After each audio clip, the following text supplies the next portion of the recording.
Bapak dan Ibu, saya mencoba, menyampaikan terlebih dahulu filosofinya karena tadi juga sudah banyak dibahas. Intinya 3 domain di dalam konteks, SPBE dievaluasi tahun 2020 itu sama dengan 2018, 2019. Domain yang pertama itu terkait kebijakan, jadi sebetulnya intinya nyuruhnya apa sudah benar atau tidak, begitu. Sedangkan kalau tata kelola dan layanan, itu bisa dikatakan pertanyaan seputar apakah eksekusi dari apa yang sudah diperintahkan dalam peraturan kebijakannya, sudah dilakukan dengan benar atau tidak. Nah, kemudian kalau Solistio ya, bahwasanya untuk setiap indikator di evaluasi SPB ini saling berpasangan ya, ada aspek kebijakannya dan ada aspek layanannya ya. Aspek kebijakannya itu disusun dalam konteks kebijakan organisasi ya, payung hukumnya gitu ya, supaya pelaksanaan layanannya bisa berjalan lancar. Nah, implementasi di level operasionalnya dalam bentuk layanan SPBE ya, dalam bentuk layanan-layanan per masing-masing proses bisnis manajemennya yang didukung oleh sistem informasi berbasis elektronik. Ya, oke, silakan Kang Fauzan dilanjut lagi slide-nya. Nah, ini yang akan kita bahas pada sesi kedua ini ya. Jadi seperti biasa ya, saling pasangan antara aspek 2 dengan aspek 6 ya. Aspek 2 itu adalah aspek kebijakannya ya. Dan aspek 6 itu adalah aspek layanannya seperti yang tadi saya jelaskan ya. Nah, yang akan kita bahas pada sesi 2 ini ya, untuk kebijakan itu terdiri dari 3 indikator ya, indikator 10, 11, 12 ya. Indikator 10 itu adalah kebijakan terkait dengan layanan manajemen perencanaan dan penganggaran ya.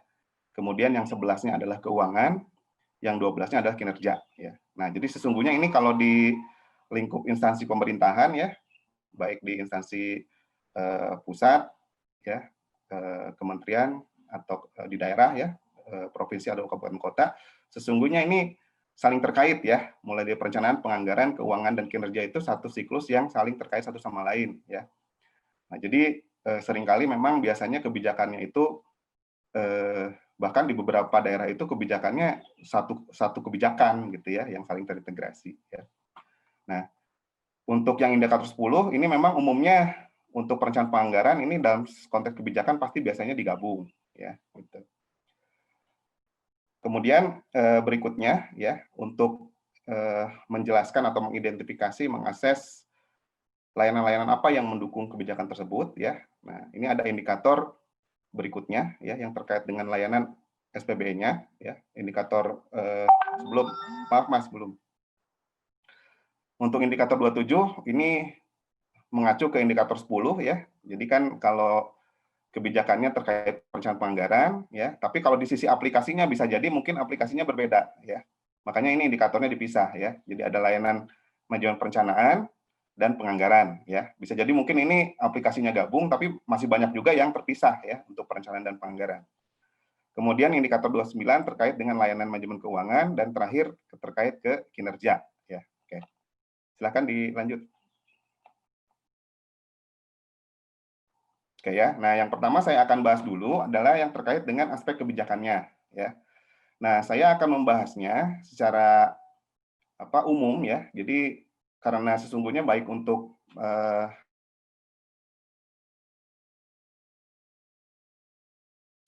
secara garis besar kalau kita bicara yang namanya bagaimana cara kita melakukan asesmennya itu sama ya, menggunakan tingkat kematangan berbasis proses ya. Yang beda itu nanti konteksnya saja gitu ya.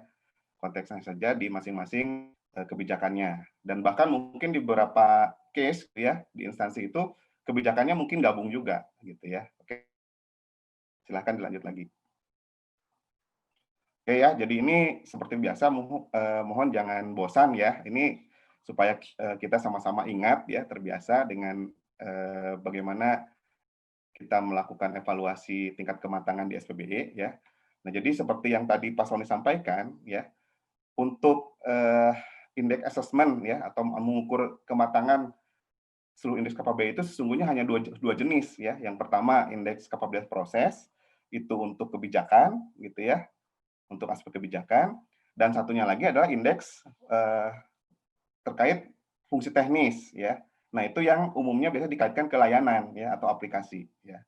Nah, kalau kita bicara kebijakan, maka tingkat kematangannya kita akan mengukur dengan kapabilitas berbasis proses ya, atau kalau di teorinya itu berbasis MMI ya, dan atau berbasis COBIT mungkin ya, yang bisa digunakan untuk asesmen tata kelola dan manajemen IT ya.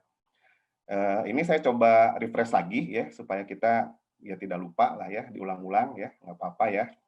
Yang pertama itu rintisan ya. Rintisan ini artinya kebijakannya itu ya belum ditetapkan ya secara legal. Kalaupun kebijakannya sudah ada ya, tapi bentuknya sifatnya masih draft, belum ditandatangani ya, itu masih tidak bisa lanjut ke tahap berikutnya ya. Jadi tetap masih di level 1.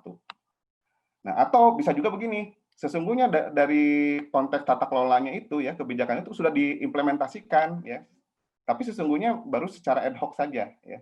Nah, itu juga masuk kepada kategori 1 atau rintisan ya. Oke. Yang kedua ya adalah terkelola ya. Nah, kalau kita bicara level 2, berarti level 1-nya harus terpenuhi dulu ya. Nah, jadi kalau kita bicara di level kapabilitas proses seperti yang kemarin dijelaskan oleh Pak Sigit ya, levelnya itu kita tidak bisa loncat langsung ke 3 gitu ya, atau kedua, tetap harus dari level paling atas dulu, 1 dulu, baru kedua, 2 terpenuhi, baru ketiga, 3 terpenuhi, baru keempat, 4 terpenuhi, baru kelima gitu ya urutannya. Nah, yang kedua terkelola ya, itu definisinya itu kebijakan sudah ada, tapi baru memenuhi sebagian kebutuhan. Nah, sebagian kebutuhan ini sesungguhnya kita bisa lihat dari dua sisi ya. Kalau di lingkup instansi, pertama dari sisi implementasi lingkup dari unit kerja yang mengimplementasikannya ya.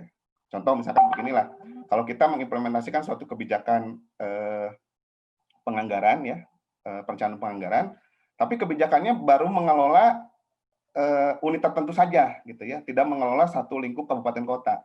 Nah, itu juga masih dianggap sebagai level 2 karena hanya sebagian yang diatur oleh si kebijakan tersebut. Jadi kebijakan itu harus mengatur keseluruhan ya, keseluruhan unit kerja yang ada di kabupaten kota ya, misalkan seperti itu. Terus yang kedua, definisi sebagian kebutuhan itu adalah kalau misalkan ya kebijakannya itu kita baru mengelola sebagian subproses dalam suatu manajemen SPB tertentu ya. Misalkan dalam proses penganggaran misalkan ya. Yang diatur oleh kebijakan baru penganggaran untuk anggaran rutin misalkan ya. Untuk anggaran non rutin belum masuk ke dalam kebijakan. Nah, itu juga dianggap sebagian kebutuhan gitu ya. Nah, itu kita baru bisa klaim itu di level 2 ya. Nah, berikutnya di level yang lebih tinggi lagi itu adalah terstandarisasi ya. Nah, kalau terstandarisasi itu dianggap sudah memenuhi semua kebutuhan ya, baik seluruh lingkup sudah diatur lewat kebijakan yang sama gitu ya. Dan yang kedua dari sisi kebutuhan prosesnya sudah end to end gitu ya dalam satu lingkup manajemen proses, misalkan di manajemen perencanaan dan penganggaran ya.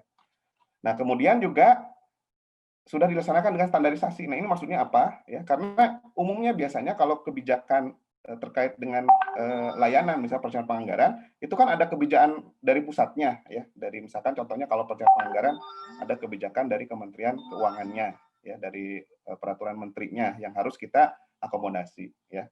Nah, itu juga harus diakomodasi, ya. Definisi standar itu seperti itu.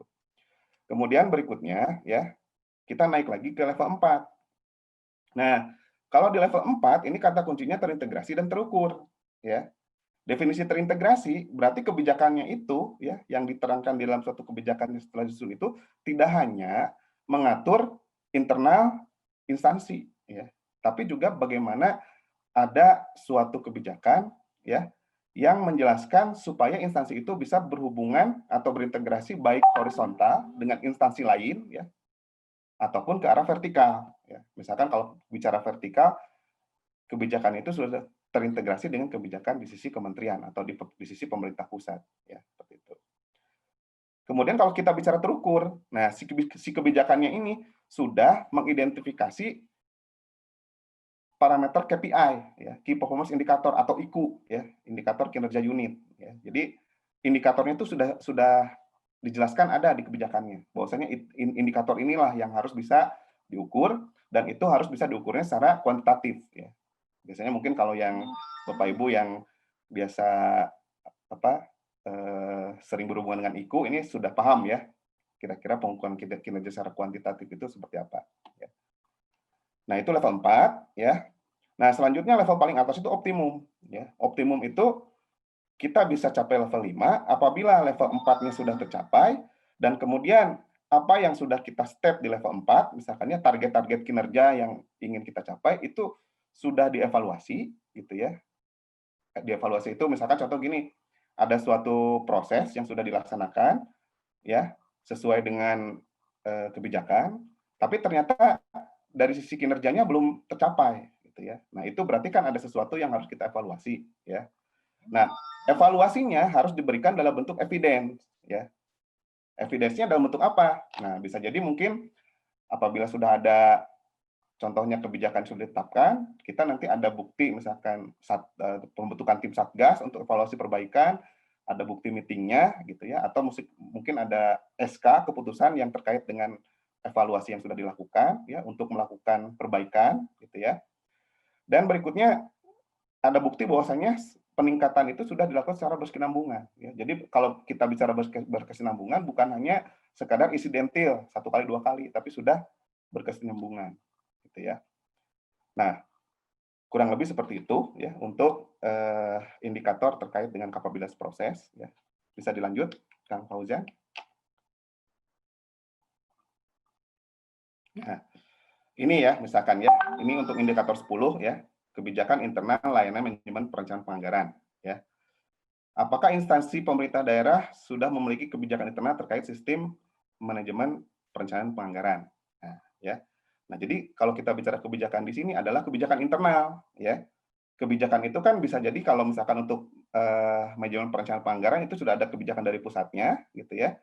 Nah, yang dibutuhkan di sini adalah kebijakan internal yang ditetapkan secara spesifik oleh instansi Bapak Ibu sekalian gitu ya. Jadi tidak boleh langsung mengacu ke peraturan menteri tanpa ada peraturan bupati misalkan ya, peraturan gubernur atau perda mungkin ya seperti itu ya.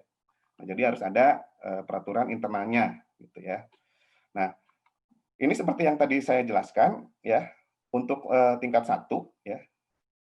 Ini kalau misalkan kebijakan belum tersedia ya, atau telah menyusun konsep ya. Nah, jadi kalau misalkan belum tersedia atau konsep, event itu sudah disusun draftnya gitu ya, tinggal ditandatangani oleh kepala daerah misalkan ya, tinggal nunggu nomor itu tetap saja levelnya masih tingkat 1 gitu ya. Nah, makanya kalau saran kami ya bagi Bapak Ibu di kabupaten kota untuk segera apabila sudah ada kebijakan yang sudah konsepnya sudah baik gitu ya, segera saja ditetapkan gitu ya, tidak usah nunggu lama-lama lagi ya, kecuali mungkin kalau yang perda gitu ya, kalau perda kan mekanismenya lebih repot lah, harus terkait dengan dewan dan segala rupa ya gitu. Terus kemudian yang kedua ya, nah mendukung pengaturan pada sebagian kebutuhan. Nah, sebenarnya ini ya kalau misalkan kita menetapkan suatu kebijakan, sebaiknya ya langsung aja lingkupnya mengikat keseluruhan unit kerja yang ada gitu ya, dan sifatnya end to end prosesnya gitu ya. Karena kalau misalkan kita hanya sebagian gitu ya, nah itu belum bisa ditetapkan sebagai suatu hal yang sifatnya mendukung seluruh kebutuhan ya. Misalkan contoh gini lah, ada suatu kebijakan perencanaan penganggaran gitu ya, tapi itu hanya ditetapkannya oleh Badan Keuangan gitu ya, hanya surat edaran Badan Keuangan. Nah, itu dianggapnya masih internal ya, internal Badan Perencanaan dan Penganggaran Daerah ya, Badan Keuangan Daerah ya. Harus lingkupnya yang mengatur keseluruhan unit kerja ya. Nah, itu level 3 kalau misalnya kebijakannya sudah mengatur seluruh kebutuhan dari unit kerja ya. Tingkat 4. Nah, kebijakannya itu juga ya, evidennya itu harus bisa menunjukkan bahwasanya di kebijakan sudah menyarankan untuk supaya bisa berintegrasi ya. Jadi kalau kita bicara di sini ya, perencanaan penganggaran pastinya kan harus sudah bisa terintegrasi dengan keuangan, misalkan ya. Sudah terintegrasi dengan Monef ya. Sudah terintegrasi dengan kinerja gitu ya. Nah, itu di state ya, di kebijakannya. Dan itu evidennya harus kita lihat ya. Betul nggak di kebijakan yang sudah disusun itu ada kata-kata atau pasal seperti itu, pasal ayat seperti itu, gitu ya. Nah, baru ini tingkat 5, ya, si kebijakannya dipantau, dinilai, dievaluasi secara berkala, ya. Dipantau itu kebijakan itu dalam bentuk apa? Ya, implementasi dari kebijakan yang sudah ditetapkan, ya. Jadi kebijakan ada itu ada bukti implementasinya, terus dari setelah implementasi ada bukti evaluasinya, gitu ya. Bisa dalam bentuk macam-macam lah, surat edaran, SK, gitu ya. Nah, sesungguhnya, ya, dalam konteks SPB ini, ya sesungguhnya yang disarankan itu kalau kebijakan itu dipantau itu dalam bentuk pembaharuan dari kebijakan tersebut, gitu ya. Memang sih agak repot ya, agak sulit ini ya. Tapi idealnya seperti itu. Misalkan contohnya kalau misalkan kita ada satu kebijakan bupati, misalkan ya, terkait manajemen perencanaan penganggaran, gitu ya. Nah itu ada update-nya, gitu ya. Ada pembaruan dari kebijakan tersebut, itu idealnya seperti itu ya. Walaupun sesungguhnya apabila ada evidence lain yang bisa ditunjukkan untuk menunjukkan bahwasanya itu evaluasi sudah dilakukan, ataupun misalkan hasil dari evaluasinya sudah diimplementasikan, itu juga bisa digunakan sebagai bahan eviden. Ya. Oke, lanjut, Mas Faujan. Nah, ini ya, jadi kalau penjelasan indikator, ya, jadi manajemen penganggaran adalah serangkaian proses untuk pengelolaan perencanaan penganggaran efektif, efisien, dan akuntabel. Ini generik lah ya. Nah, kemudian kalau kita bicara layanan atau sistem manajemen perencanaan penganggaran itu yang dimaksud itu adalah layanan elektronik ya. Nah, jadi kalau kita bicara di kebijakannya seperti yang tadi saya sampaikan, kebijakannya itu harus mengarah kepada pengelolaan sistem manajemen perencanaan penganggaran yang berbasis elektronik ya. Jadi walaupun ada kebijakan yang mengelola misalkan ya manajemen perencanaan penganggaran, tapi setelah dilihat isinya tidak ada yang mengarahkan ke pemanfaatan sistem elektronik.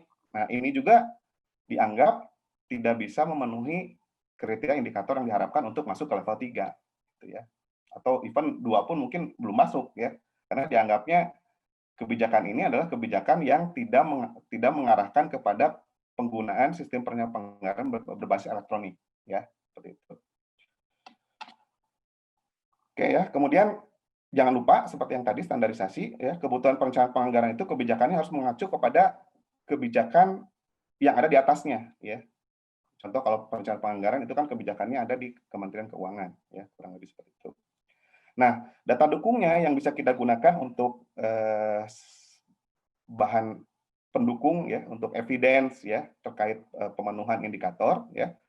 Ini bisa berupa dokumen kebijakan terkait ya. Jadi dokumen bisa jadi bentuknya misalkan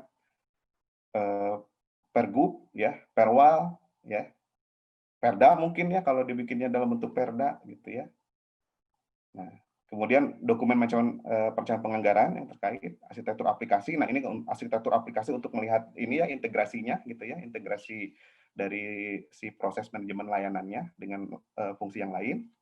Kemudian bukti evaluasi kebijakan, ya, bukti permintaan perubahan kebijakan, misalkan ya. Tadi kan kalau misalkan kebijakannya ada evaluasi, tentunya dibutuhkan satu perubahan, gitu ya, ada permintaan perubahan, atau even mungkin update terhadap kebijakan yang lama, gitu ya. Jadi misalkan contohnya ada kebijakan bupati nomor sekian terkait penganggaran tahun 2015, ya, yang diperbarui oleh kebijakan bupati terkait perencanaan penganggaran tahun 2019 misalkan ya. Yang itu ada 2 bukti seperti itu gitu ya. Atau bukti terkait lainnya ya. Ini untuk indikator 10 ya. Oke, silakan dilanjut lagi Kang Faujan.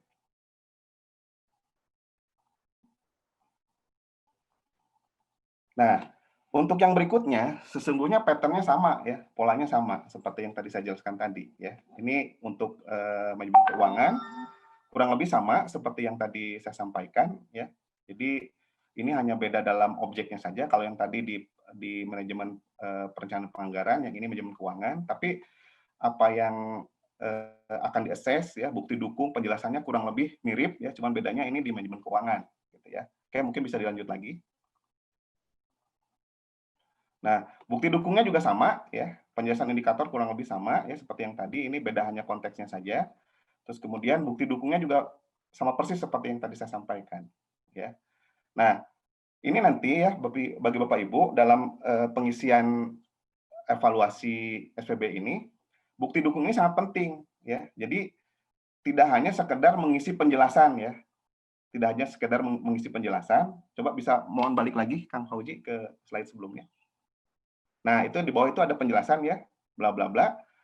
Nah, itu tidak hanya mengisikan penjelasan ya, tapi yang lebih penting itu adalah bukti dukungnya ada apa tidak ya. Seringkali kami menemukan penjelasannya diisi panjang gitu ya, bukti dukungnya tidak ada gitu ya. Nah, ini tidak bisa kita nilai gitu ya. Nah, jadi bukti dukung itu sangat penting ya. Bukti dukung itu sebisa mungkin, selengkap mungkin, sekomprehensif mungkin. Ya. Jadi kalau Bapak Ibu punya kebijakan gitu ya, jangan hanya di capture halaman depannya saja.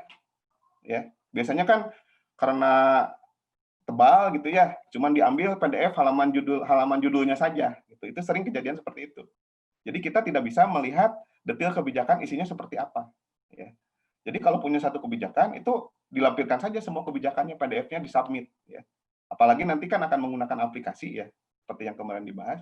Nah itu diupload saja, ya, lengkap. Jadi jangan dipotong-potong, hanya sekedar judulnya gitu ya, atau mungkin judul sama daftar isi gitu ya dari kebijakan. Tapi dikirim saja semuanya, ya, karena evaluator nanti akan melihat detail ya dari per masing-masing item yang akan jadi rujukan untuk tiap-tiap tingkatan indikator ini. Ya. Nah, begitu juga untuk misalkan Bapak Ibu sudah punya kebijakan yang cukup baik, lengkap ya, dikirim, disubmit gitu ya ke sistem. Nah, jangan lupa kalau ingin mendapatkan nilai 4 atau 5, nah ini harus disertai dengan bukti dukung tambahan ya.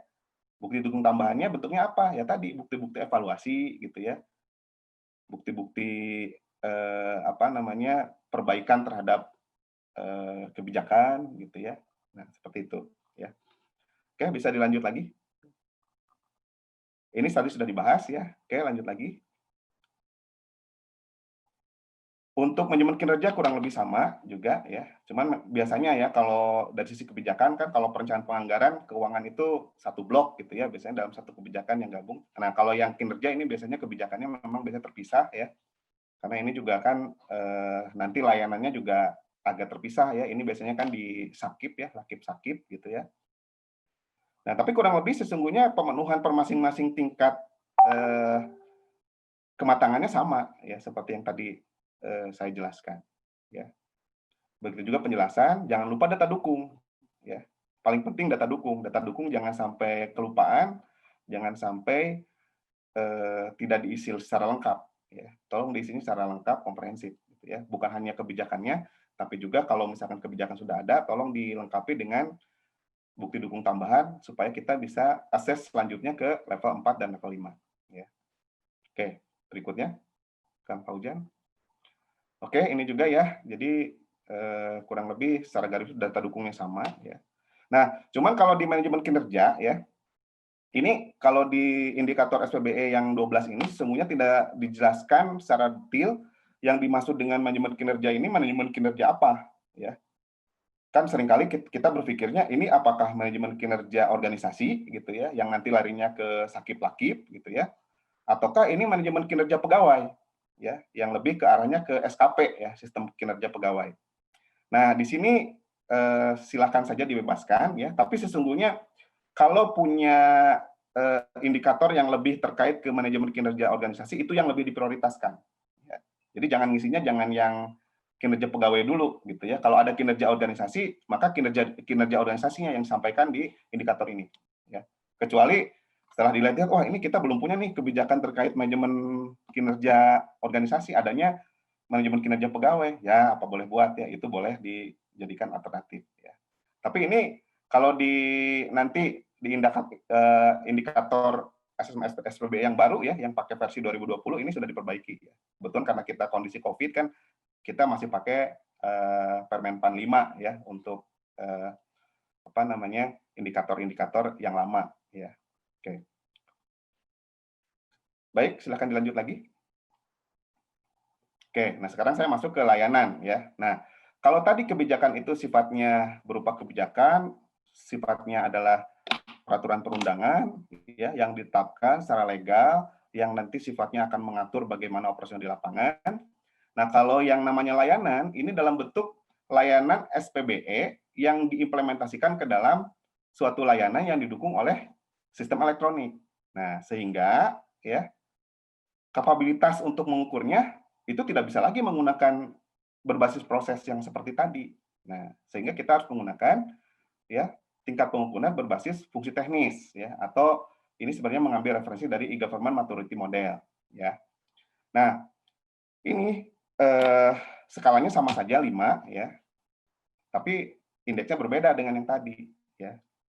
Nah, kalau yang ini ya, ini sesungguhnya sudah juga dijelaskan ya kemarin Pak Sigit, tadi Pak Sony Listio juga sudah menjelaskan ya. Saya coba refresh lagi ya. Nah, jadi yang pertama ya, layanan SPW yang akan kita akses itu dalam bentuk aplikasi gitu ya. Jadi kalau misalkan tadi aplikasi terkait dengan manajemen perencanaan penganggaran, maka kita nanti akan mengakses aplikasi yang mengelola proses bisnis terkait dengan manajemen perencanaan penganggaran. Ya. Nah, nanti kita akan lihat yang pertama ya, level pertama itu apakah sistem informasi atau layanan SPW-nya itu memberikan informasi satu arah. Satu arah itu maksudnya seperti ini. Jadi aplikasi itu sifatnya pasif ya, seperti kita melihat website ya. Kalau kita lihat website kan satu arah ya, kecuali websitenya yang ada apa namanya kontak us ya, tanya jawab gitu ya. Nah itu dua arah ya. Tapi kalau satu arah, informasi yang diberikan kepada pengguna itu hanya sekedar informatif saja ya. Jadi kita hanya sekedar baca gitu ya, kita hanya sekedar download gitu ya. Nah kurang lebih seperti itu yang namanya informasi. Kemudian yang kedua interaksi ya.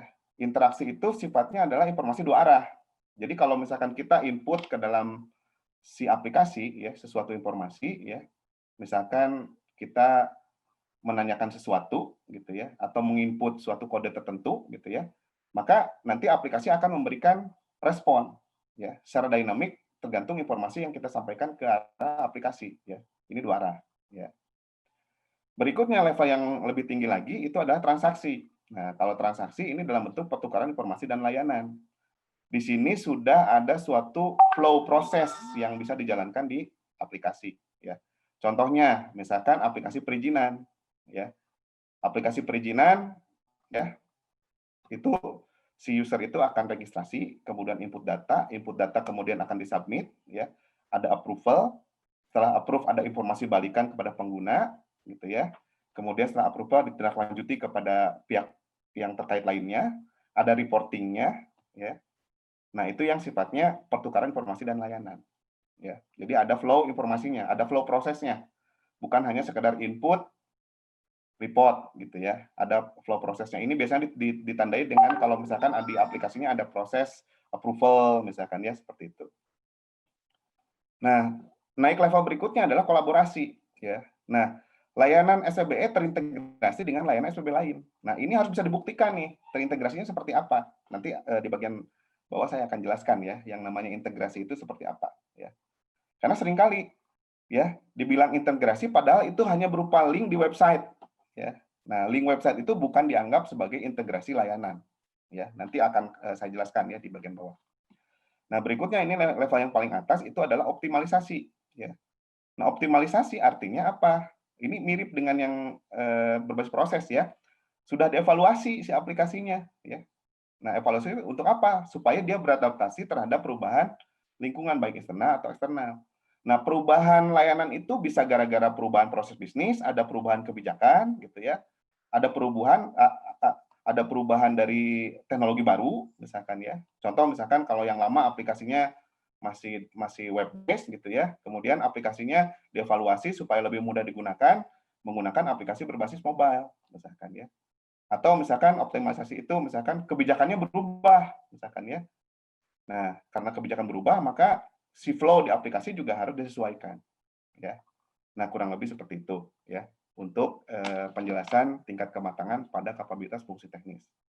Oke, silakan bisa dilanjut.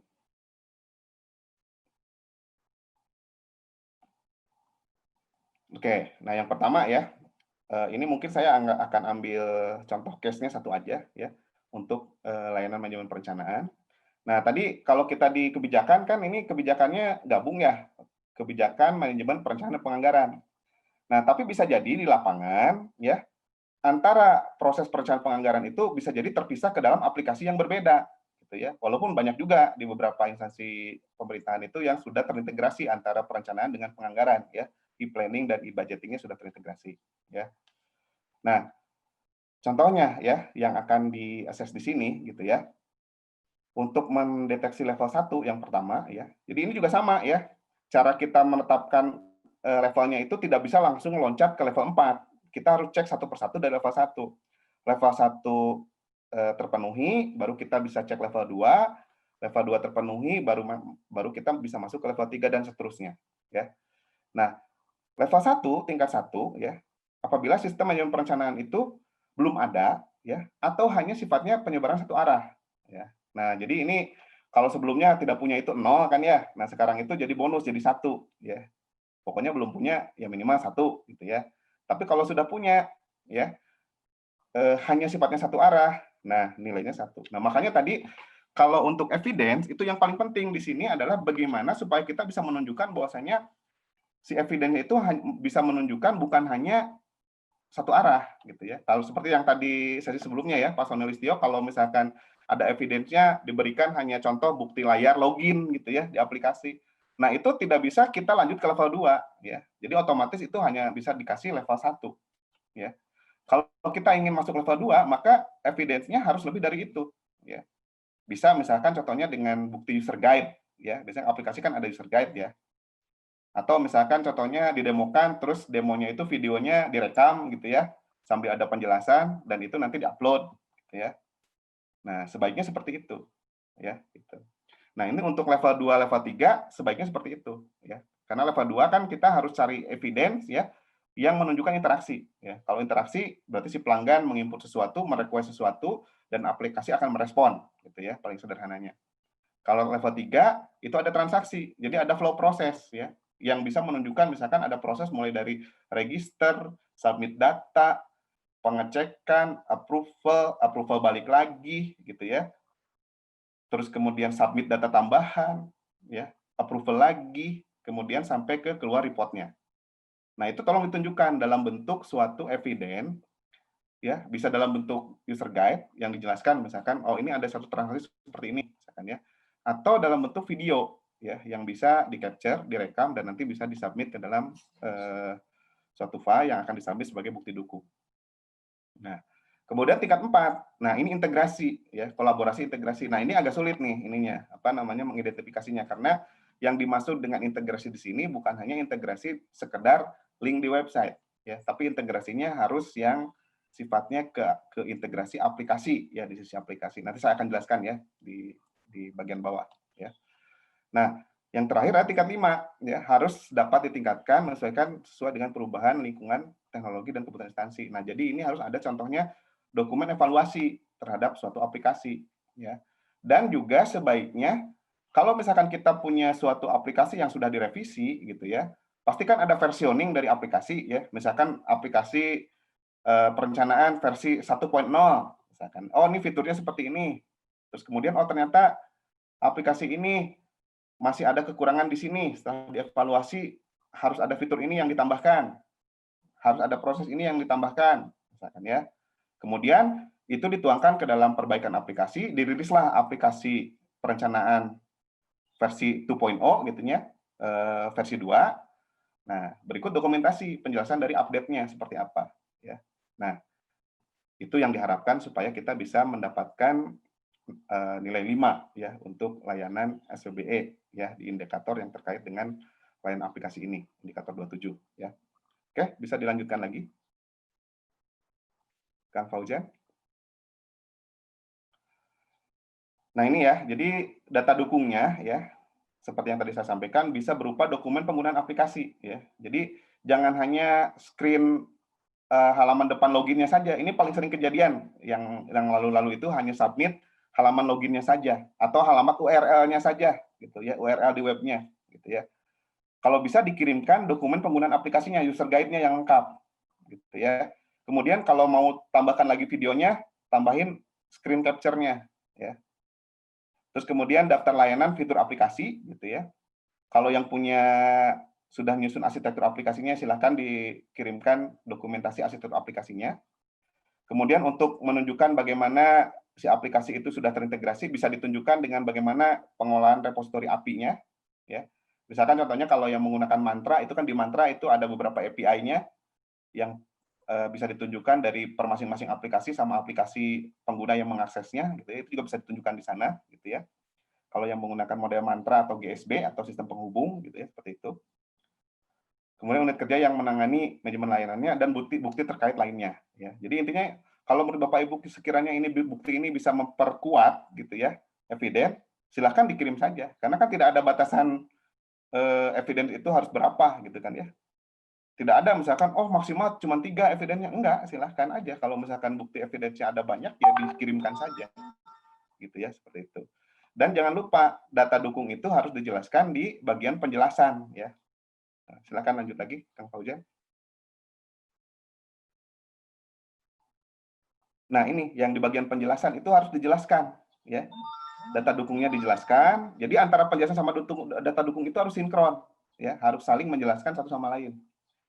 Jangan hanya diisi salah satu, ya. Kalau diisi selengkap-lengkapnya dua-duanya, ya. Jadi penjelasannya diisi, data dukungnya diisi. Jangan sampai lupa penjelasan sudah banyak gitu ya, dijelaskan secara komprehensif, tapi data dukung tidak ada, itu juga percuma, ya. Kami tidak bisa menilai lebih lanjut, ya, seperti itu. Ya, kalau hanya sekedar penjelasan, ya. Oke, demikian. Silakan lanjut lagi Kang Fauzan. Kalau yang ini mungkin saya bisa skip ya, karena kurang lebih sama gitu ya penjelasannya untuk manajemen.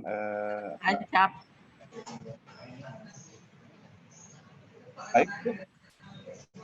Sepertinya nanti kalau untuk tanya jawab akan kita simpan di akhir aja ya, setelah kita coba bereskan dulu materinya.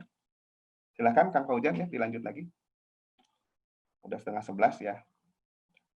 Oke ya, nah ini juga saya tidak akan bahas ya, karena kurang lebih sama seperti yang tadi saya sampaikan sebelumnya. Ya. Lanjut aja langsung ke ini Kang, ke materi penjelasan yang di bagian akhir.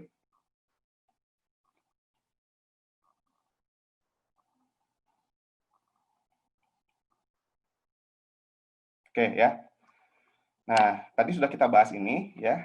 Jadi untuk kebijakan internal layanan ya, bahwasanya indikatornya mengikuti level seperti ini ya, mengikuti CMMI atau COVID ya, mulai dari rintisan, terkelola, standarisasi, terintegrasi dan optimum. Tadi saya sudah jelaskan ya.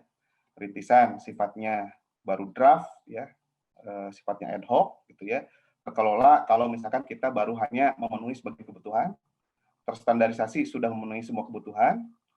Terintegrasi terukur sudah ada menunjukkan kebijakannya itu diintegrasikan atau hubungan keterkaitan dengan instansi lain, baik itu vertikal ataupun horizontal, serta sudah ada indikator kinerjanya, ya. Jadi sudah ada penetapan KPI atau IKU, ya, terkait dengan manajemen per masing-masing probis tadi, ya. Sudah ada IKU-nya, ya, dimasukkan ke dalam kebijakan bahwasanya untuk manajemen penganggaran, perencanaan penganggaran, misalkan ya, IKU-nya seperti ini, misalkan ya, itu. Yang terakhir itu optimum, ya, bahwasanya di kebijakannya sudah dilakukan evaluasi, ya. Evaluasinya juga harus ada bukti evidennya seperti yang tadi saya sampaikan. Oke, lanjut lagi Kak. Nah, jadi ini ya, kalau boleh saya coba gambarkan dalam bentuk visual gitu ya, dalam yang namanya kebijakan internal layanan itu, pertama kita pasti ada peraturan perundangan yang mendasari atau memandatkan, ya. Jadi kalau kita bicara peraturan perencanaan, kebijakan perencanaan, penganggaran, kinerja, itu pasti ada kebijakan pusatnya, ya, yang kita bisa dijadikan sebagai acuan, gitu ya. Tapi jangan lupa, yang dimaksud itu bukan kebijakan pusatnya yang dijadikan acuan, tapi harus kebijakan internal KLD-nya. Artinya kebijakan yang ditetapkan oleh internal instansi Bapak Ibu sekalian, ya. Tidak boleh misalkan bukti dukungnya kebijakan dari kementerian, ya, peraturan Kementerian Keuangan mengenai perencanaan penganggaran, misalkan. Itu tidak bisa ya diacu sebagai kebijakan internal di sini, ya. Jadi kalau kita ingin level 1, level 2 terpenuhi gitu ya, kebijakan itu harus berupa kebijakan internal, ya, yang ditetapkan oleh instansi Bapak Ibu sekalian, ya, ditetapkan oleh pimpinan, ya, seperti itu. Nah, kemudian di kebijakannya yang kanan gitu ya, kebijakannya itu tidak bisa kalau tidak menjelaskan bahwasannya kebijakannya itu harus didukung oleh layanan berbasis sistem elektronik.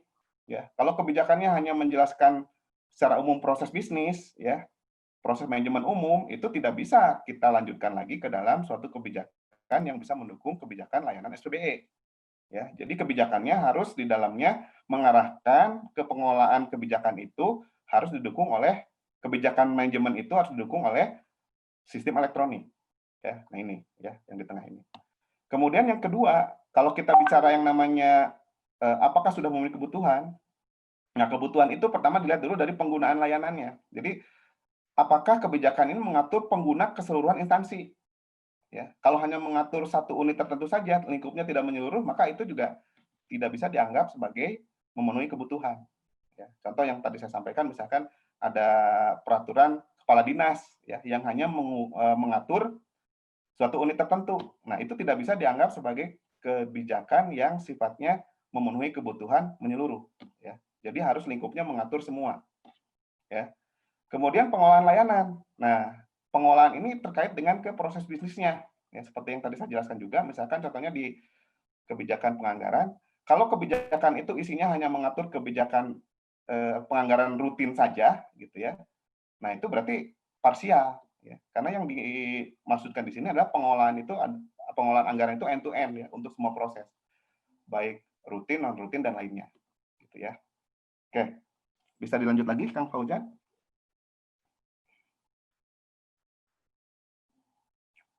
Nah, bukti penilaian, kalau konsep itu misalkan contohnya draft kebijakan, baru ada sekedar absensi untuk penyusunan kebijakan, gitu ya, itu baru konsep, gitu ya. Kalau telah ditetapkan sebagai kebutuhan, sudah ada surat SK keputusan yang sudah ditetapkan, sudah ditandatangani, sudah ada edarannya, keputusan sudah ditetapkan, gitu ya, terkait dengan layanan, gitu ya, itu level 2, ya. Nah, kalau kita pengen masuk level 3, maka kita harus cek lebih detail ke si kebijakan itu, ya, untuk dicek apakah sudah memenuhi seluruh kebutuhan, end-to-end proses, misalnya, ataukah sudah memenuhi kebutuhan bahwasanya si kebijakan itu berlaku untuk seluruh instansi dan mengikat keseluruhan unit kerja yang ada di instansi Bapak Ibu sekalian. Ya. Nah, kemudian berikutnya telah ditetapkan seluruh kebutuhan mendukung integrasi aplikasi lainnya. Nah, jadi di sana juga harus dijelaskan bahwasanya kebijakan ini mengarahkan ke integrasi, baik integrasi horizontal, vertikal, yang nantinya integrasi itu akan didukung oleh integrasi di sisi layanan, sisi informasinya juga. Gitu. Ya, itu baru kita bisa bicara level 4. Nah, baru level 5 dipantau, dinilai, dievaluasi, dan secara berkala tindak lanjut dengan kebijakan baru, ya. Itu bentuknya adalah bukti rapat evaluasi, gitu ya, dokumen evaluasi, bukti perubahan peraturan baru, update dari hasil perubahan, gitu ya, kurang lebih seperti itu. Ya. Oke, bisa dilanjut lagi, Kang?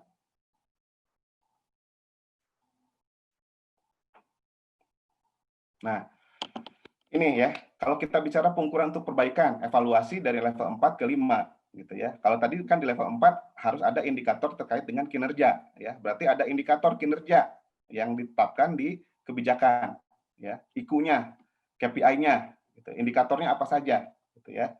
Nah, untuk perbaikan itu, maka kita harus melihat bahwasanya benar tidak setelah diimplementasikan, ya, kebijakan ini sudah mencapai kinerja yang diharapkan atau belum, ya. Apabila ada bukti bahwasanya kinerja yang sudah diarahkan atau ditetapkan di kebijakan itu belum tercapai, maka ada bukti rekomendasi perbaikannya seperti apa, ya, dalam bentuk tadi ya, bisa dokumen evaluasi, ya, naskah kerja tim gitu ya untuk perbaikan, gitu ya. Dan alangkah lebih baiknya lagi kalau misalkan evidence-nya itu sudah ada bukti perbaikannya. Misalkan contohnya dengan rekomendasi ini awalnya kinerjanya nilainya sekian gitu ya, setelah dilakukan perbaikan kinerjanya menaik gitu ya, menjadi lebih baik dengan skor yang lebih tinggi. Nah, itu kalau apabila ada bukti dukung seperti itu alangkah lebih baiknya disampaikan ya. Sehingga kami bisa menilai sesuai dengan evidence yang sangat jelas gitu ya. Oke, bisa dilanjut lagi, Kang?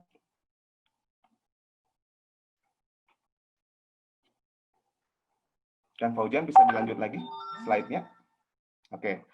Nah, ini contoh ya, contoh suatu kebijakan ya yang terkait dengan e-planning ya. Nah, kalau lihat kebijakan ini ya, ini kebijakan sudah ditetapkan ya. Berarti ini kita bicara levelnya apa? Level 2 ya. Kemudian kita lihat juga nih kebijakannya ini sudah menunjukkan bahwasanya arah ke pemanfaatan sistem elektronik ya. Secara online dengan menggunakan e-planning ya. Nah, berarti ini sudah sesuai nih kebijakan seperti ini ya. Tapi seringkali juga ada kebijakan itu secara judulnya tidak ada kata-kata online-nya gitu ya, atau nggak ada kata-kata e-planning, e-budgeting-nya nggak ada gitu ya. Nah, berarti kalau misalnya kebijakan seperti itu kita harus masuk ke dalam pasal di dalamnya. Ada tidak pasal atau ayat yang menunjukkan bahwasanya untuk pengelolaan misalkan ya manajemen perencanaan ini harus didukung oleh sistem elektronik gitu ya di pasalnya. Nah, itu dijelaskan di bagian penjelasan ya. Berikutnya di evidence-nya ditandai gitu ya. Pasal mana, ayat mana yang menunjukkan bahwasanya dia sudah si kebijakan tersebut sudah menunjukkan bukti dukung yang didukung oleh sistem elektronik ya. Oke, bisa dilanjut lagi kan? Nah, seperti ini misalkan ya. Nah, kita masuk ke pasalnya. Oh, ternyata ada ya. Di pasal 8 misalkan ya, pengguna sistem e-planning ya. Nah, ini ya penjelasan yang terkait dengan pemanfaatan sistem e-planning ya. Nah, ini apa namanya? Kalau kita ingin mengecek bahwasanya benar nggak kebijakan ini mengacu ke arah pemanfaatan sistem elektronik atau sistem yang berbasis elektronik gitu ya. Nah, begitu juga dengan lingkupnya tadi ya. Apakah lingkup untuk keseluruhan prosesnya sudah terakomodasi end-to-end prosesnya ya sesuai kebutuhan. Nah, ini juga bisa kita cek dari pasal-pasalnya. Nah, jadi makanya seperti yang tadi saya sampaikan, apabila punya satu kebijakan, kebijakan itu dikirimkan secara utuh ya. Jangan hanya judul sama daftar isinya saja ya, karena kita tidak bisa cek lebih detail gitu ya. Dan untuk memudahkan di bagian penjelasan dijelaskan ya. Oh, untuk menunjukkan ruang lingkup secara lengkap dari manajemen perencanaan itu dijelaskan di pasal sekian misalkan ya. Jadi nanti si evaluator itu akan lebih mudah untuk mengecek direct langsung ke pasal tersebut ya. Karena seringkali juga bisa saja terjadi seperti ini. Sesungguhnya itu di kebijakannya sudah ada gitu ya dijelaskan, tapi karena kebijakannya panjang gitu ya, kelewat gitu ya sama si evaluatornya. Nah, sehingga bisa jadi yang seharusnya Bapak Ibu dapat level lebih tinggi, dapatnya yang lebih rendah ya, seperti itu ya. Jadi mohon penjelasan diisi secara jelas gitu ya, bukti dukung lengkap antara penjelasan dengan bukti dukung saling menguatkan satu sama lain gitu ya. Oke, bisa dilanjut lagi? Kang Fauzan? Oke ya. Sekarang saya masuk ke untuk indikator yang terkait dengan layanan ya, layanan SBE. Nah, ini tingkat kematangannya menggunakan kapabilitas fungsi teknis ya. Tadi sudah jelaskan ya bahwasanya kalau kita bicara informasi itu berarti layanan SBE-nya bentuknya satu arah gitu ya. Jadi user itu pasif ya, hanya sekedar baca-baca aplikasi, download gitu ya, tidak bisa berinteraksi.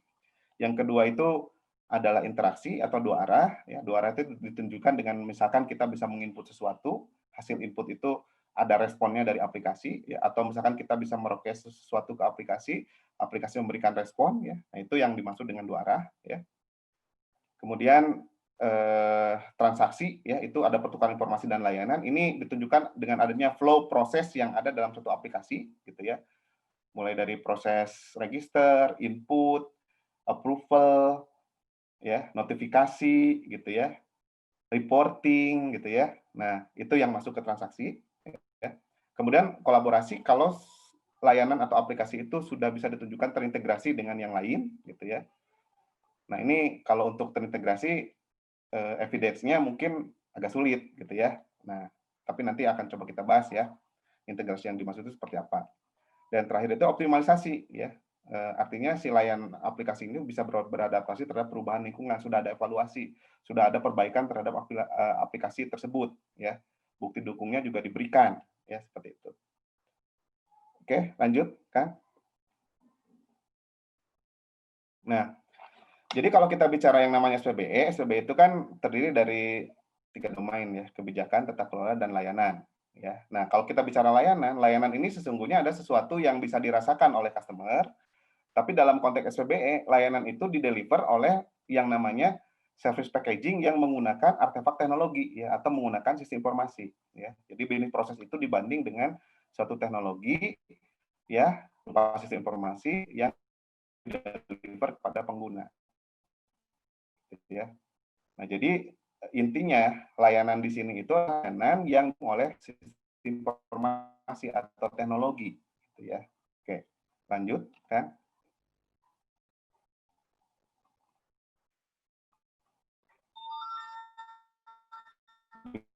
Bisa dilanjut, Kang Fauzan?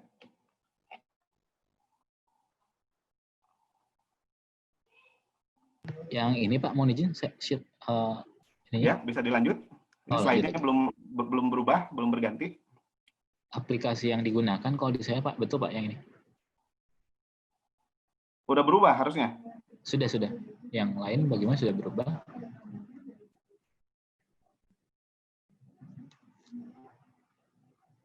Yang ini ya Pak? Oke, ya, yang delay. Pak. Ya, betul. Ya, aplikasi yang umum digunakan. Nah, ini yang aplikasi ini ya. Nah, jadi kalau kita bicara di sisi layanan ya, di keempat proses yang tadi kita bahas ya, perencanaan, penganggaran, keuangan, dan kinerja ya. Ini di masing-masing instansi Bapak Ibu pasti namanya bisa jadi beda-beda ya, tapi kita akan coba identifikasi lah yang spesifik gitu ya. Pertama di manajemen perencanaan ini biasanya SIMDA ya, atau SIM atau SIMDA perencanaan ya, atau kalau yang pakai istilah modern itu e-planning gitu ya. Untuk manajemen penganggaran gitu ya, ini namanya biasanya SIM atau SIMDA penganggaran atau e-budgeting, atau bisa jadi namanya suka dikasih nama-nama yang spesifik ya di masing-masing instansi ya gitu ya. Masing-masing daerah kan suka punya penamaan masing-masing gitu ya. Kemudian manajemen keuangan, misalkan namanya SIMDA keuangan ya, atau penamaan spesifik di instansi masing-masing. Manajemen kinerja ya, SIMDA kinerja, kinerja atau e-performance gitu ya. Nah, ini ada yang menggunakan e-sakip misalkan ya. Atau kalau misalkan tadi ya yang mau merefernya itu ke kinerja pegawai itu menggunakan ISKP gitu ya, atau penamaan spesifik masing-masing. Nah, sesungguhnya kalau yang tadi saya jelaskan itu kan aplikasi yang sifatnya generik dikembangkan oleh masing-masing instansi ya. Nah, tadi sebagaimana Pak Fauzan sampaikan bahwasanya di Perpres 95 ya, untuk perencanaan, penganggaran, keuangan, dan kinerja ini masuk dalam kategori aplikasi umum yang nantinya aplikasinya akan ada aplikasi umum berbagi pakai yang disediakan oleh pusat ya.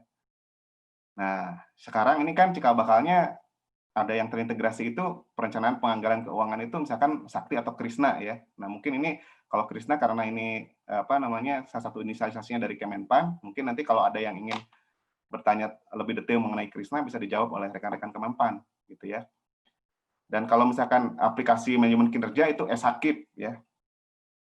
Sakip Lakip ini juga dari Kemenpan ya. Nah, jadi kalau kira-kira aplikasi umum berbagi pakainya nanti mungkin bisa banyak dapat informasi dari teman-teman Kemenpan ya untuk aplikasi umum berbagi pakai ke depan.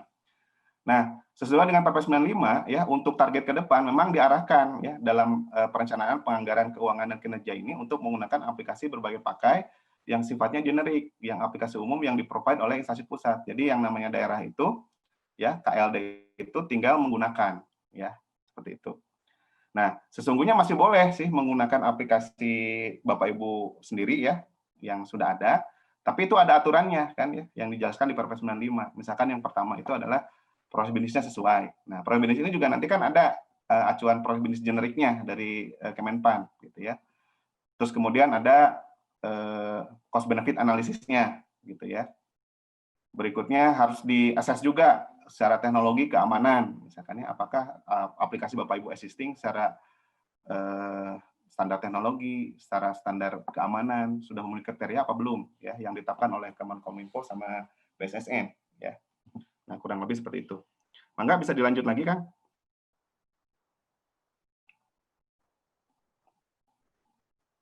Bisa dilanjut lagi, Kang Fauzan, slide berikutnya. Nah, untuk bukti penilaiannya ya, untuk yang sifatnya layanan aplikasi ya, pertama ya, ini diseminasi ya, diseminasi itu satu arah ya. Contohnya kita mengakses web gitu ya, membaca berita, mendownload misalkan target kinerja ya, kalau di aplikasi manajemen kinerja ya, mendownload perhitungan kerja. Jadi artinya kita hanya sekedar pasif dari fitur yang ada di aplikasi ya. Kita tidak bisa misalkan menginput sesuatu, merequest sesuatu ya. Itu tidak bisa kalau hanya sekedar diseminasi. Itu baru satu. Kalau yang kedua interaksi, misalkan contohnya di aplikasi manajemen kinerja ya, kita input untuk mencari target kinerja organisasi misalkan. Kita di unit tertentu kita bingung nih target kinerjanya sesuai dengan arahan pimpinan seperti apa. Kita masukkan ya dengan keyword tertentu atau dengan kode tertentu, maka nanti aplikasi akan merespon memberikan informasi yang kita minta ya. Atau misalkan contohnya kita juga dari proses yang kita lakukan kita bisa input capaian kinerja kita, misalkan ya. Atau kita bisa memonitor dari hasil yang sudah kita input itu bisa di-compare dengan target, gitu ya. Kita sudah berapa persen nih dari target. Nah, itu contohnya adalah yang sifatnya interaksi. Ya. Kalau yang transaksi, ya, nah ini lebih lagi, ya. Selain kita memasukkan nilai pencapaian kinerja kita, gitu ya, nanti ada approval dari atasan, ya. Betul nggak nih kinerja yang sudah diinput itu datanya benar, datanya sudah disetujui, gitu ya. Nah, nanti ada persetujuan. Nah, persetujuan biasanya nanti kalau kita sudah setuju, maka kita bisa lanjut ke proses selanjutnya. Persetujuan itu juga biasanya suka ada notifikasi, ya. Apakah dalam bentuk email, SMS, misalkan ya. Nah, itu yang namanya aplikasi itu sudah masuk ke dalam level 3 atau transaksi. Nah, berikutnya yang kolaborasi, ya. Aplikasinya itu bisa terintegrasi dengan layanan lain. Misalkan contohnya kalau kita bicara yang namanya perencanaan, terintegrasi dengan penganggaran, terintegrasi dengan keuangan, terintegrasi dengan kinerja, ya, dalam satu aplikasi yang flow-nya end-to-end saling terkait satu sama lain, ya. Nah, yang terakhir adalah adaptif, ya. Dari si layanan aplikasi tersebut itu sudah ada bukti perbaikannya, misalkan ya, ada penambahan fitur yang bisa ditunjukkan, oh dulu versioning aplikasi versi 1.0 fiturnya cuma ABCD, misalkan ya. Kemudian ada perbaikan fitur di versi berikutnya, aplikasi versi 2.0, misalkan fiturnya ABCDFGH, misalkan. Nah, itu ditunjukkan oleh bukti evidence di aplikasi sendiri, sama bukti evidence dalam bentuk dokumentasi, ya, yang bisa disampaikan kepada asesor, ya, atau diupload ke sistem informasi nantinya, ya, untuk dievaluasi. Oke, bisa dilanjut lagi, Kang? Ini sudah tadi ya, ini kayaknya double slide-nya. Oke. Lanjut lagi. Nah, integrasi ya, ini agak teknis sedikit nggak apa-apa ya.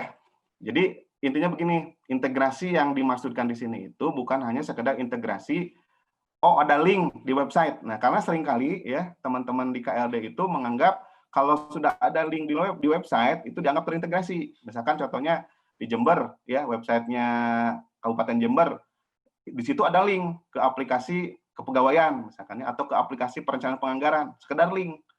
Itu dianggap terintegrasi. Nah, itu bukan seperti itu ya integrasi ya. Nah, tapi kalau yang nama integrasi secara teknis itu seperti yang bisa dilihat di slide ini ya. Integrasi itu ada 3 macam. Pertama integrasi presentasi, data dan fungsional ya. Kalau integrasi presentasi itu kurang lebih ya, integrasinya itu di sisi interface aplikasi ya. Jadi contohnya misalkan seperti ini ya. Kita punya aplikasi perencanaan, penganggaran, keuangan, kinerja yang awalnya aplikasi masing-masing tapi kita bisa akses itu dalam satu pintu di intranet portal misalkan ya, di portal atau misalkan di aplikasi Simaya misalkan gitu ya, atau aplikasi intranet portalnya Kabupaten Jember misalkan ya, kita masuk login ke aplikasi internet portal, di sana kita baru bisa mengakses ke masing-masing aplikasi gitu ya. Jadi bukannya sekedar link, misalkan sudah ada SSO-nya ya, single sign on-nya misalkan ya, yang begitu kita masuk ya nanti tampilannya difasilitasi oleh internet portal, baru nanti kita akan masuk ke detail di masing-masing aplikasi. Itu presentasi. Bisa juga integrasinya itu berupa integrasi data atau di level database. Ya. Jadi aplikasinya tetap masing-masing, misalkan ya ada aplikasi perencanaan, penganggaran, keuangan, gitu ya, aplikasi masing-masing. Tapi secara database datanya itu sudah terintegrasi. Ya. Jadi misalkan di aplikasi perencanaan kita sudah input data masuk ke dalam database. Nah, data yang ada di database itu bisa diambil ya atau bisa di-share ke aplikasi lain misalkan untuk penganggaran gitu ya. Jadi kalau misalkan kita menganggarkan itu list item yang akan dianggarkan itu sudah ada dari perencanaan ya karena database-nya sudah connect gitu ya. Nah, bisa jadi ini kalau database connect kan belum tentu real time ya. Bisa jadi update-nya harian apa gimana tidak real time ya seperti itu. Itu integrasi data. Nah, integrasi yang paling baik itu kalau kita bicara integrasi fungsional atau berbasis service ya atau API ya. Seperti itu. Jadi aplikasinya perencanaan penganggaran itu sudah tergabung ke dalam satu aplikasi yang sama. Walaupun di belakangnya bisa jadi database-nya misah-misah gitu ya. Ada database perencanaan, database penganggaran, database keuangan, tapi secara aplikasinya ya orang itu mengaksesnya seolah-olah itu adalah aplikasi yang sama gitu ya. Nah, itu sudah berbasis service ya. Nah, ini integrasi yang paling baik, ya. Nah, tapi kalau di penilaian SBE yang sekarang, ya, mau integrasi database, presentasi, fungsional dianggap oke, gitu ya. Jadi jangan takut ya, kita baru integrasinya baru database aja nih sebenarnya, gitu ya. Belum berbasis service, belum berbasis apa namanya SOA misalkan kayak gitu, itu nggak masalah, nggak apa-apa ya, bisa dianggap sebagai integrasi ya. Oke, lanjutkan lagi Kang. Nah ini contohnya ya, ini kalau kita nanti akan akses suatu aplikasi ya, sebaiknya bukti dukungnya itu diberikan ke dalam bukti yang detail seperti ini ya. Jadi bukan hanya halaman depan, tapi juga dijelaskan screen per screen yang menjelaskan prosesnya ya. Nah, sehingga misalkan kalau kita lihat tampilan seperti ini gitu ya, ini ada tampilan layar berupa apa namanya suatu proses gitu ya, verifikasi renja gitu ya. Nah, kalau kita lihat di sini, oh ini ada renja yang diinput oleh unit kerja, terus kemudian renjanya itu harus diverifikasi gitu ya. Nah, berarti ini kan sudah masuk ke dalam apa? Transaksi ya. Dengan cara kita memberikan informasi seperti ini ya. Gitu. Silakan dilanjut lagi, Kang. Nah ini ya, ini contohnya seperti verifikasi berikutnya. Ya, artinya kalau kita bisa seperti ini, kita bisa sudah menganggap ini level 3. Ya. Oke, lanjut lagi. Nah ini ya, contohnya ya, kalau misalkan ini perencanaan Riau, ini di provinsi ya. Ini yang namanya perencanaan Riau itu, dia sudah bisa melihat perencanaan yang dilakukan oleh masing-masing kabupaten kota. Nah kalau yang seperti ini, berarti ini bisa kita anggap sebagai integrasi vertikal. Ya, artinya kalau kita bicara di level provinsi, untuk melakukan verifikasi kegiatan, gitu, usulan sub kegiatan di perencanaan itu sudah bisa melihat apa kegiatan yang dilakukan di masing-masing kabupaten kota. Ya. Nah ini sudah bisa memberikan indikasi bahwasanya aplikasi ini sudah terintegrasi. Ya. Walaupun kita belum tahu integrasinya apakah lewat database, apakah lewat apa, tapi at least ini seperti ini sudah menunjukkan indikasi bahwasanya ini sudah bisa ada indikasi dianggap aplikasi yang terintegrasi antara provinsi dengan kabupaten kota. Ya. Lanjut lagi. Nah ini ya, jadi ada verifikasi juga ini berarti level 3 gitu ya. Untuk verifikasi usulan kebuatan kegiatan kota ya. Selain 3, tadi juga integrasi, berarti ini sudah bisa masuk ke level 4 ya. Oke, lanjut lagi Kang.